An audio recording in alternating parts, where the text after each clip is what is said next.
Hello दोस्तों, कैसे हैं आप लोग। एक बार फिर से स्वागत है आप सभी लोगों का सभी के अपने चैनल सपोर्टिंग आप फार्मेसी में। दोस्तों, आज का जो वीडियो है आप लोगों के लिए बहुत ही महत्वपूर्ण होने वाला है, क्योंकि आज के इस वीडियो में आप लोगों को दवाइयों को एकदम जुबान पर याद कराने के लिए ये वीडियो बना रहा हूँ, जिससे कोई भी दवा आप देखते हैं तो तुरंत देखते ही बता देंगे कि वो दवा किस कैटेगरी का दवा है, वो दवा किस काम में आएगा, देखते ही आप बता देंगे।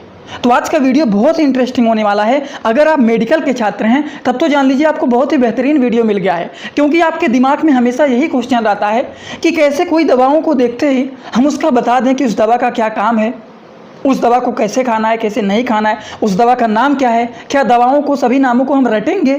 तो रटना नहीं है, हर एक दवाओं को एकदम आसान भाषा में याद कराने की कोशिश कराऊंगा, और याद कराने के साथ साथ और भी बहुत सारी दवाइयों के बारे में पूरा का पूरा डिटेल जानकारी आपको देने वाला हूं। तो आज का वीडियो महत्वपूर्ण है, ध्यान से सभी लोग पूरा देखना। अगर किसी को कुछ समझ में ना आए तो कमेंट बॉक्स में जरूर बताना। स्टार्ट करने से पहले मेरा एक ही रिक्वेस्ट है आप सभी लोगों से, अगर आप लोग सपोर्टिंग आप फार्मेसी के इस चैनल पर नए हों तो प्लीज़ चैनल को सब्सक्राइब कर लेना, बेल आइकन नहीं दबा लीजिएगा, जिससे नई नई वीडियोज़ को नोटिफिकेशन आपको सीधा और सीधा होम पेज पर ही मिल जाए और कहीं पर खोजने की आवश्यकता ना पड़े। तो चलिए स्टार्ट करते हैं। अब देखिए दोस्तों, जो दवाइयों का नाम है उसको जुबान पर रखने के लिए आपको फार्मूले याद करने पड़ेंगे। कौन से फार्मूले? दो फार्मूला होता है, एक होता है सफिक्स और दूसरा होता है प्रीफिक्स। अब देखिए, बहुत सारे लोगों को यही नहीं पता होगा कि सफिक्स क्या होता है और प्रीफिक्स क्या होता है। तो चलिए एक एक करके जानते हैं। सबसे पहले समझेंगे सफिक्स, फिर समझेंगे प्रीफिक्स, और इन्हीं दोनों फार्मूले के बेस पर आपको दवाइयों के नाम को याद करना सिखाएंगे आज। चलिए सबसे पहले जानते हैं कि आखिरकार सफिक्स जो होता है ये क्या होता है। देखिए, जो सफिक्स होता है इसका मतलब होता है शब्दों के अंत में जो शब्द आते हैं उन्हें हम लोग सफिक्स कहते हैं। एग्जाम्पल जैसे समझिए, शूटर हो गया, मास्टर हो गया, डस्टर हो गया, तो सबके लास्ट में टर आया हुआ है ना। तो इस प्रकार के जो वर्ड होते हैं इसे हम लोग बोलते हैं सफिक्स। और प्रीफिक्स का मतलब क्या होता है? प्रीफिक्स का मतलब क्या होता है? प्रीफिक्स का सिंपल अपोजिट जान लीजिए, शब्दों के शुरू में जो शब्द आते हैं। और सफिक्स में क्या था? शब्दों के अंत में जो शब्द आते हैं। सफिक्स में शब्दों के अंत में जो शब्द आता है उसे सफिक्स कहते हैं। और प्रीफिक्स का मतलब होता है पहले। प्री का मतलब पहले, तो शब्द के शुरू में जो शब्द आते हैं उसे हम लोग प्रीफिक्स कहते हैं।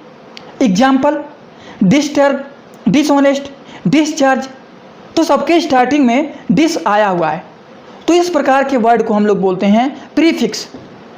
और जो शब्दों के लास्ट में वर्ड आते हैं जो स्वयं मिलते हैं सेम टू सेम, उसे हम लोग सफिक्स बोलते हैं। आई होप इतना बात तो समझ में आया होगा। नहीं समझ में आया तो हिंदी में जान लीजिए, जो लोग हिंदी मीडियम से हैं उनके लिए भी कुछ एग्जाम्पल देते हैं एकदम शार्ट भाषा में। जैसे सफिक्स का मतलब, मूल शब्द के अंत में जो अक्षरों के ग्रुप आते हैं वो सफिक्स कहलाते हैं। जैसे पढ़ाई, लड़ाई, लिखाई, सबके लास्ट में ई आया हुआ है, तो इस प्रकार के वर्ड को हम लोग सफिक्स बोलते हैं। और प्रीफिक्स क्या होता है? मूल शब्द के स्टार्टिंग में, शुरू में जो शब्द आते हैं उन्हें प्रीफिक्स कहते हैं। प्री का मतलब होता है पहले, जैसे उपमान, उपकार, उपचार, सबके स्टार्टिंग में उप आया हुआ है, तो इस प्रकार के वर्ड को हम लोग बोलते हैं प्रीफिक्स। अब जितने लोग यहाँ पर देख रहे हैं, अगर उतने लोगों को ये दो फार्मूला समझ में आ गया होगा कि सफिक्स का मतलब क्या होता है और प्रीफिक्स का मतलब क्या होता है, तो देखिए यही दोनों फार्मूले के बेसिस पर आप लोगों को कितनी सारी दवाइयों का नॉलेज एकदम आसान भाषा में देने जा रहा हूँ। तो ध्यान से वीडियो को देखना, बोर बिल्कुल भी मत होना, क्योंकि आप मेडिकल के छात्र हैं और आपको दवाइयों के बारे में A to Z नॉलेज रहना चाहिए। और दवाइयों के बारे में जब A to Z नॉलेज आपके पास कैसे रहेगा? क्या सभी दवाइयों के नाम को रटेंगे आप? रटना नहीं है आप लोगों को। अब आपको फार्मूले के बेसिस पर सभी दवाइयों के नेम को याद करना है A to Z। तो चलिए अब दवाइयों के बारे में हम लोग देखना स्टार्ट करते हैं, और फार्मूले के बेसिस पर ही। जैसे कि प्राजोल, सबके लास्ट में देखिए एक पेंटाप्राजोल हो गया, ओमेप्राजोल हो गया, लेनोसोप्राजोल हो गया, ठीक, लेंसोप्राजोल हो गया, तो सबके लास्ट में प्राजोल आया हुआ है। प्राजोल आया हुआ है ना।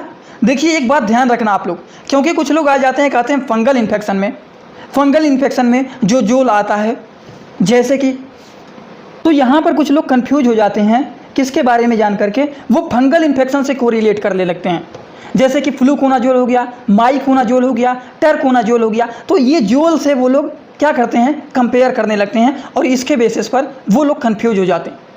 लेकिन उसमें आपको दूसरा फार्मूला बताऊंगा, उससे आप लोग थोड़ा बहुत परेशान मत होना, क्योंकि उसके लिए दूसरा फार्मूला है। ये जो प्राजोल आता है, जैसे पेंटाप्राजोल, ओमेप्राजोल, लेनोसोप्राजोल, ये एंटी अल्सर मेडिसिन होता है, जिसका इस्तेमाल गैस्ट्रिक ट्रीटमेंट के लिए, गैस बन जाता है तो उस गैस को ठीक करने के लिए हम लोग प्राजोल की कैटेगरी का मेडिसिन इस्तेमाल करते हैं। और सबके लास्ट में जब प्राजोल आया हुआ है तो ये सफिक्स फार्मूला आ रहा है। किसका फार्मूला आ रहा है? सफिक्स का फार्मूला आ रहा है। शब्दों के लास्ट में जो सेम शब्द आते हैं उसे हम लोग सफिक्स बोलते हैं, जैसे कि पेंटाप्राजोल, ओमेप्राजोल, लेनोसप्राजोल। तो क्या आ रहा है? सबके लास्ट में प्राजोल आया ना, तो ये हमारा सफिक्स के फार्मूले पर बैठ रहा है। तो अगर प्राजोल आता है तो ये गैस की दवाइयाँ हैं। समझ गए आप लोग? इसी के साथ और एग्जाम्पल जान लीजिए, जैसे कि फिनैक, जैसे कि ब्रोमफिनैक, डाइक्लोफिनैक, नेपाफिनैक। तो सबके लास्ट में क्या आया हुआ है? फिनैक आया हुआ है। डाइक्लोफिनैक हो गया, तो फिनैक आया हुआ है ना, सबके लास्ट में फिनैक आया हुआ है। तो ये NSAID के क्लास का मेडिसिन होता है। इनका काम होता है दर्द को दूर करना, बुखार को ठीक करना, इन्फ्लामेशन हो गया है, कहीं पर सूजन हो गया है तो उसको ठीक करना। तो ये NSAID के क्लास का मेडिसिन होता है, जिसके लास्ट में फिनैक आता है। ये भी हमारा सफिक्स के फार्मूले पर बैठ रहा है। सबके लास्ट में देखिए क्या आया हुआ है? फिनैक आया हुआ है। डाइक्लोफिनैक, नेपाफिनैक, ब्रोमफिनैक। समझ गए? कुछ और भी एग्जाम्पल जान लीजिए, जैसे कि फ्लॉक्सासिन, जैसे कि बेसिफ्लॉक्सासिन, लियोफ्लॉक्सासिन, ओफ्लॉक्सासिन। तो सबके लास्ट में क्या आया हुआ है? फ्लॉक्सासिन आया हुआ है। आया हुआ है ना। तो ये एक क्यूनोलोन्स के क्लास का एंटीबायोटिक होता है। ये एंटीबायोटिक मेडिसिन होता है। किस क्लास का? क्यूनोलोन्स क्लास का एंटीबायोटिक होता है। और ये जो होता है बैक्टीरियल इन्फेक्शन के अगेंस्ट काम करता है। अगर किसी को बैक्टीरियल इन्फेक्शन हो जाता है तो बैक्टीरियल इन्फेक्शन को ठीक करने के लिए हम लोग एंटीबायोटिक का इस्तेमाल करते हैं। और एंटीबायोटिक का नाम इस तरीके से आप बहुत सारे एंटीबायोटिक का नाम याद कर सकते हैं। समझ गए? फ्लॉक्सासिन तो बहुत जगह देखा जाता है, नहीं तो बहुत जगह पर सीन देखा जाता है, जैसे कि एजिथ्रोमाइसिन हो गया। उसके बाद एक और होता है, उसका नाम होता है सिप्रोफ्लॉक्सासिन, तो वो भी हो गया। समझ रहे हैं ना आप हमारी बातों को? यहाँ पर कुछ एग्जाम्पल लिखे गए हैं, लेकिन जैसे सीन यहाँ पर लिखा गया है तो एजिथ्रोमाइसिन आ गया, तो वहाँ पर भी सीन आपको दिख गया। उसके बाद सिप्रोफ्लॉक्सासिन, तो वहाँ पर भी फ्लॉक्सासिन आ गया। बेसिफ्लॉक्सासिन, लीवोफ्लॉक्सासिन, ओफ्लॉक्सासिन। तो ये एक प्रकार का एंटीबायोटिक मेडिसिन होता है। तो देखिए एक फार्मूले से कितने नाम के, कितने सारे नाम के आपको एंटीबायोटिक याद हो गया। तो ये फार्मूले होते हैं, दवाइयों को नाम को नहीं याद रखना है कि बचपन से जैसे याद करते हुए आ रहे हैं ABCDEFG। ये वाला ज़माना गया आपका, क्योंकि आप मेडिकल के छात्र हैं और आपको अब फार्मूले याद करना है। ABCD की तरह रट्टा नहीं मारना है। समझ गए? तो एक फार्मूले पर आप कई सारे दवाइयों का नाम याद रख सकते हैं। जैसे कि कुछ और एग्जाम्पल देख लीजिए, कुछ और एग्जाम्पल देख लीजिए, जैसे नाजोल आया हुआ है। ठीक, तो जोल लेकर के आप लोग, ये जोल से आ जाते हैं कमेंट करने कुछ लोग वीडियोज में कि जोल यहाँ पर भी है। तो जैसे कि पेंटाप्राजोल हो गया, ओमेप्राजोल हो गया, तो वहाँ पर भी जोल है। और माइकोनाजोल, फ्लूकोनाजोल, टरकोनाजोल, यहाँ पर भी जोल है। तो कैसे हम पता करें कि कौन सा गैस की दवा है, कौन सा फंगल इन्फेक्शन का दवा है? तो आप लोगों को वहाँ पर बताए हैं जो गैस की दवाइयाँ होता है उसमें बताए हैं, क्या बताएं हैं? जो गैस के लिए दवाइयाँ बताए हैं उस फार्मूले में आता है प्राजोल। क्या आता है? प्राजोल आता है। और जो एंटी फंगल इन्फेक्शन का मेडिसिन होता है उसमें आता है नाजोल। समझ रहे ना? तो इसमें नाजोल आएगा और उसमें प्राजोल आएगा। तो ये दो बात में आप लोग कभी भी कंफ्यूज मत होइएगा कि बस जोल पकड़ के बैठे हैं कि जोल यहाँ पर भी है और जोल वहाँ पर भी है, तो फार्मूला तो बैठ ही नहीं रहा है।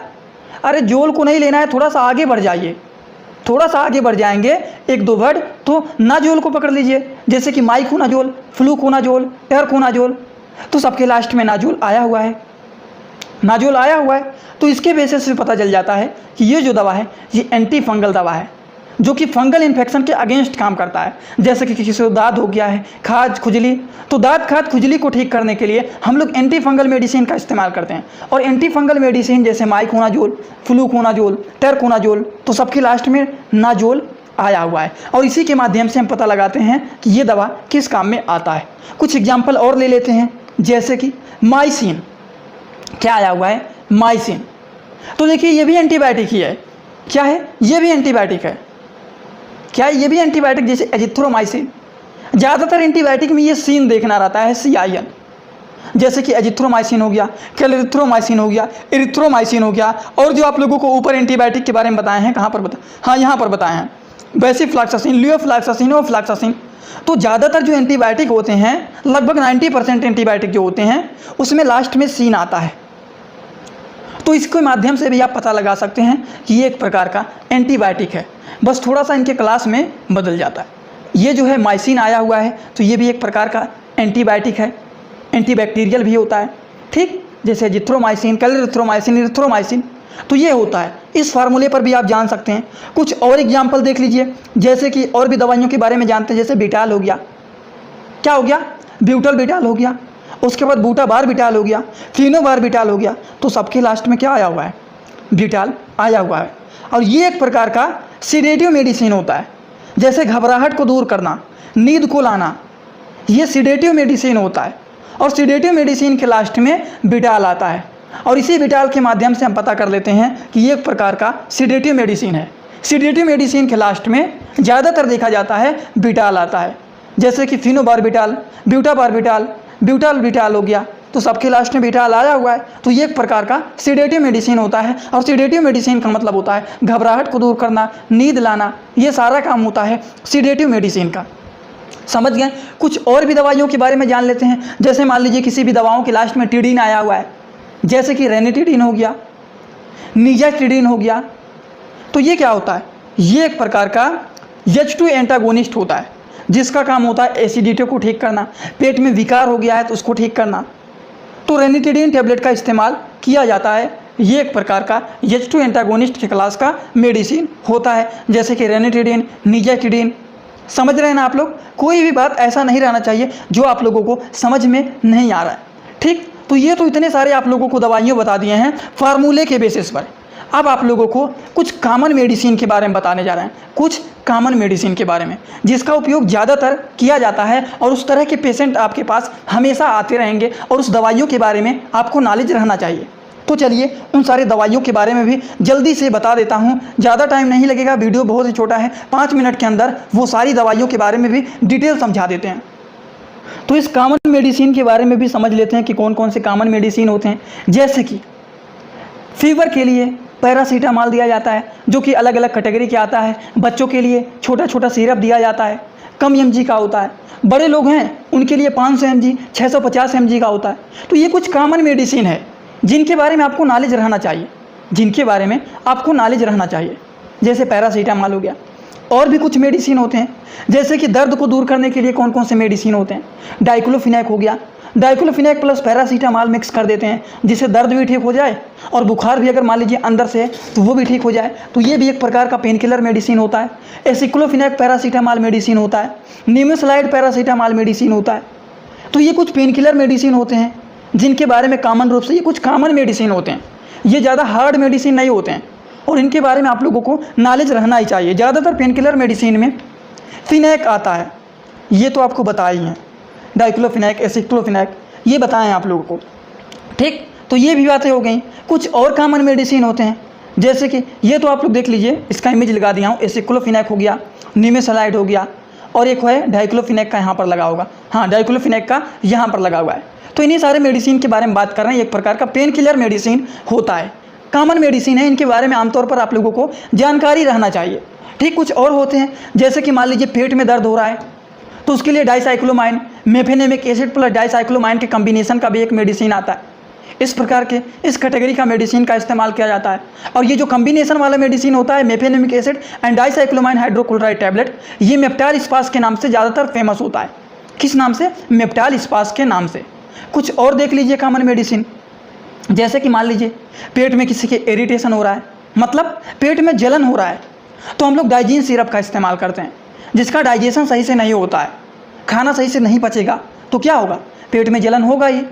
तो डाइजेस्टिव सिस्टम हमारा सही से नहीं वर्क करेगा, तो हम लोग डाइजीन सिरप का इस्तेमाल करते हैं।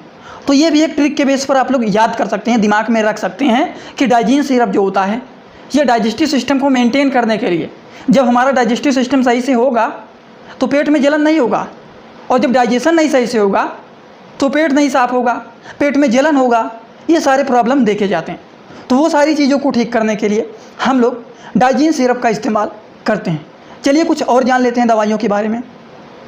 जैसे कि मान लीजिए अगर किसी को वोमिटिंग हो रहा है, वोमिटिंग को हिंदी में बोलते हैं उल्टी हो रहा है किसी को, या फिर किसी के पेट में क्या बन गया है, गैस बन गया है, तो उल्टी और गैस को ठीक करने के लिए कौन से दवा का इस्तेमाल किया जाता है? मान लीजिए किसी को उल्टी हो रहा है तो उस केसेस में ओंडेंसेट्रॉन और डोमपेरिडोन टैबलेट का इस्तेमाल किया जाता है। वहीं पर मान लीजिए अगर किसी को गैस बन गया है तब कौन सी दवा का इस्तेमाल करेंगे? तब हम लोग इस्तेमाल करते हैं रेनिटिडीन और पेंटाप्राजोल का। बताया ना गैस्ट्रिक का मेडिसिन, पेंटाप्राजोल, रेनिटिडीन, ये होते हैं गैस्ट्रिक मेडिसिन गैस को ठीक करने के लिए। तो वोमिटिंग और गैस होने पर ये कॉमन मेडिसिन होते हैं जिनका इस्तेमाल किया जाता है। समझ गए? एंटी एलर्जिक मेडिसिन होता है, मतलब एंटी एलर्जी का मतलब क्या होता है? एलर्जी को ठीक करने की दवाइयों को हम लोग एंटी एलर्जिक मेडिसिन बोलते हैं। तो एंटी एलर्जिक मेडिसिन जो होते हैं उसमें हमारा आता है सिट्रीजिन हो गया, लीवोसिट्रीजिन हो गया, एविल हो गया, जो कि हमारा एविल जो होता है इसका कंपोजिशन होता है फिनेरामाइड मेल्टेड टैबलेट, जो कि इंडियन फार्माकोपिया का ये मेडिसिन होता है, जो कि एक प्रकार का क्या होता है, एंटी एलर्जिक मेडिसिन होता है। समझ गए आप लोग? चलिए कुछ और दवाइयों के बारे में जान लेते हैं। जैसे कि एंटीबायोटिक कौन कौन से होते हैं जो कि कॉमन रूप से हर मेडिकल स्टोर पर अवेलेबल होता है, और डॉक्टर भी ज़्यादा से ज़्यादा इस तरह के मेडिसिन को प्रिस्क्राइब करते हैं, जिसको देखते ही आप बता देंगे कि क्या है, ये एक प्रकार का एंटीबायोटिक है जो कि कॉमनली यूज किया जाता है। तो कौन कौन से कॉमनली होते हैं जो कि यूज किए जाते हैं एंटीबायोटिक? तो हो गया एमोक्सिसिलिन, पोटेशियम कैल्कुनेट, दूसरा होता है ओफ्लॉक्सासिन ओरिंडाजोल, सिफिक्साइम हो गया, सिप्रोफ्लॉक्सासिन हो गया। ये सारे के सारे एंटीबायोटिक होते हैं जिनका इस्तेमाल कॉमनली इस्तेमाल किया जाता है। और एंटीबायोटिक का काम क्या होता है? एंटी का मतलब होता है अपोजिट, अपोजिट, और बायोटिक का मतलब क्या होता है? Bacterial virus infection. तो अगर मान लीजिए किसी को बैक्टीरियल इन्फेक्शन हो गया है तो बैक्टीरियल इन्फेक्शन को किल करने के लिए हम लोग उसके अपोजिट मेडिसिन को देंगे, जिसे बोलते हैं एंटीबायोटिक मेडिसिन। समझ गए आप लोग? ये हो गया सारे के सारे एंटीबायोटिक मेडिसिन। कुछ और दवाइयों के बारे में जान लेते हैं, कुछ अदर मेडिसिन को जान लेते हैं। अदर मेडिसिन में जैसे कि होता है एनिमा। तो एनिमा जो होता है ये कॉन्स्टिपेशन के लिए इस्तेमाल किया जाता है। कॉन्स्टिपेशन को हिंदी में बोलते हैं कि जब पेट में कब्ज बन जाता है। कब्ज का मतलब क्या होता है?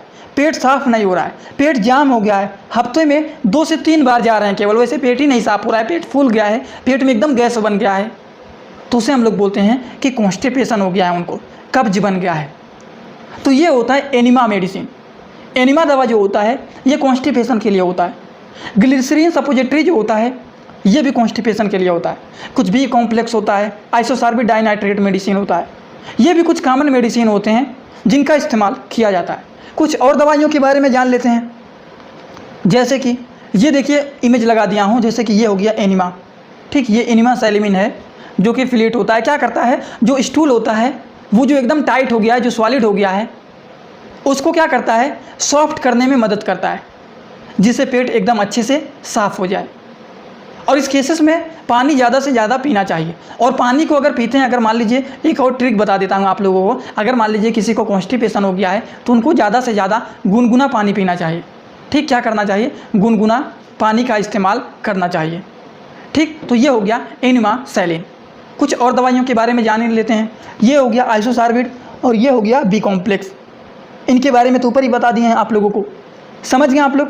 कोई ऐसा टॉपिक नहीं ना रह गया है जो आप लोगों को समझ में नहीं आया हो।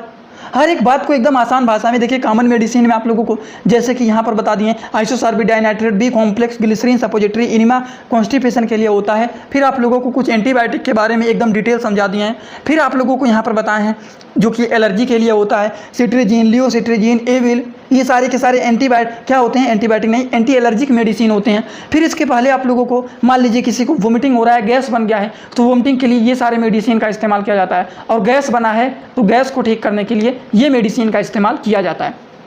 ये भी आप लोगों को समझा दिए हैं। फिर आप लोगों को कुछ और दवाइयों के बारे में बताए हैं, जैसे कि पेट में जलन हो रहा है तो डाइजीन सिरप का इस्तेमाल किया जाता है। फिर आप लोगों को बताया कुछ और दवाइयों के बारे में, जैसे कि मान लीजिए किसी की स्टमक पेन हो रहा है, पेट में दर्द हो रहा है, तो dicyclomine, mefenamic acid and dicyclomine दोनों के कंपोजिशन के दवा का इस्तेमाल करते हैं, जो कि मेप्टास स्पॉस के नाम से फेमस होता है। किस नाम से फेमस होता है? मेप्टाल इस्पास के नाम से फेमस होता है। ठीक, फिर इसके पहले आप लोगों को कुछ और दवाइयों के बारे में बताएं, जैसे कि यहाँ पर बताएं हैं, हाँ क्या बताएं हैं, पेन किलर दवाइयों के बारे में बताएं हैं, जैसे कि diclofenac paracetamol, aceclofenac paracetamol, nimesulide paracetamol. ये सारी की सारी जो दवाइयाँ होता है ये क्या होता है, पेन किलर मेडिसिन होता है। और जिसमें जान लीजिए अगर पैरासीटामॉल ऐड हो गया है तो ये बुखार को भी ठीक करने का काम करेगा। ठीक, ये भी बातें हो गई। ये तो पैरासीटामॉल के बारे में बता दी हैं, एक प्रकार का एंटीपायरेटिक मेडिसिन होता है जो कि बुखार को ठीक करने के लिए मदद करता है। बुखार के साथ साथ हल्का फुल्का दर्द भी हो रहा है शरीर में तो दर्द को भी ठीक करने का ये काम करता है। उसके पहले आप लोगों को बताए हैं दो फार्मूले के बेसिस पर आप लोगों को बहुत सारी दवाइयों के बारे में भी समझा दिए हैं, जैसे कि सफिक्स और प्रीफिक्स। शब्दों के लास्ट में जो शब्द आता है वो हमारा सफिक्स होता है, शब्दों के स्टार्टिंग में जो शब्द आता है वो होता है प्रीफिक्स। तो हर एक बात आप लोगों को आसान भाषा में समझाती हैं। तो अब अगर मान लीजिए किसी को कोई डाउट हो तो कमेंट बॉक्स में ज़रूर पूछ लेना। अगर मान लीजिए आप लोग हमें कुछ बताना चाहते हैं तो कहाँ पर बताएंगे, तो आप लोग सीधा जाएंगे इंस्टाग्राम में, सर्च करेंगे सपोर्टिंग आप फार्मेसी। SOP नहीं सर्च करेंगे, पूरा का पूरा लिखेंगे, जैसे हमारे चैनल का नाम है सपोर्टिंग आप फार्मेसी, तो पूरा सपोर्टिंग आप फार्मेसी लिखेंगे तो वहाँ पर आप लोगों को हमारा चैनल मिल जाएगा। आप वहाँ पर हमें फॉलो कर सकते हैं और अगर आप हमें कुछ बताना चाहते हैं तो आप हमें वहाँ पर अपनी बात बता सकते हैं। ठीक, तो चलिए दोस्तों आज का वीडियो यहीं पर होता है कंप्लीट। आज का वीडियो कैसा लगा कमेंट बॉक्स में जरूर बताइएगा। जो लोग चैनल पे नए हैं प्लीज़ चैनल को सब्सक्राइब कर लेना, बेल आइकन नहीं दबा लीजिएगा और अपने दोस्तों के पास भी इसको शेयर कर दें।